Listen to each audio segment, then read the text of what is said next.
Bonjour, ici Peter Moore pour le Plot 9/11. Vous avez tous entendu parler du référendum écossais du 18 septembre 2014, où le peuple écossais votait pour obtenir son indépendance du Royaume-Uni ou non.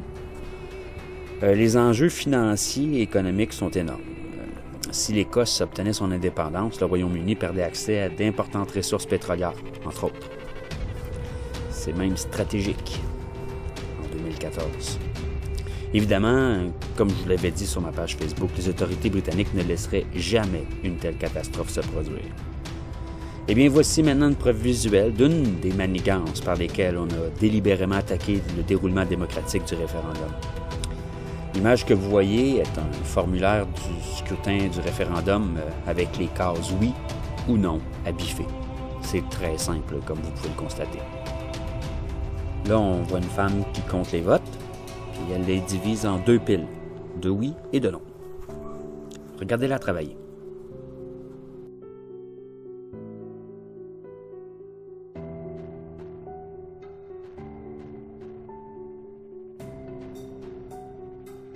Là, c'est de toute beauté. Elle prend une pile de oui et la déplace tout bonnement sur la pile de non.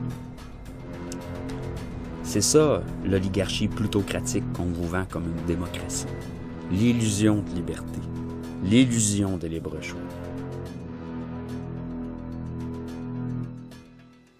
Merci en tout cas à la personne qui a filmé la scène. Une image vaut 1000 mots.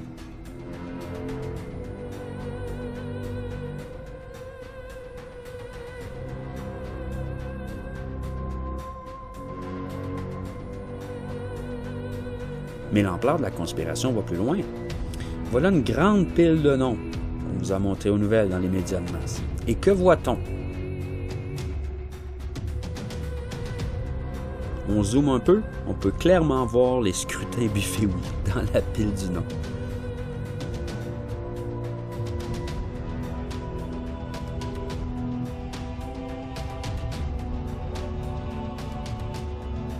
Au cas où vous n'étiez pas convaincu, voici un autre compteur qui marque lui-même des votes avant de les mettre dans sa pile préférée.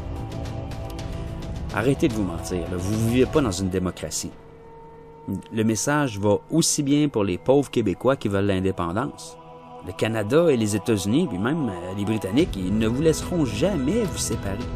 Ça ne pourra jamais arriver sans une démocratie. Ça prend une démocratie avec un vote qui compte. Le travail consiste donc à s'écrire une constitution par et pour le peuple. Quand nous aurons une démocratie, une vraie, vos votes, vos référendums et vos enquêtes publiques donneront peut-être quelque chose.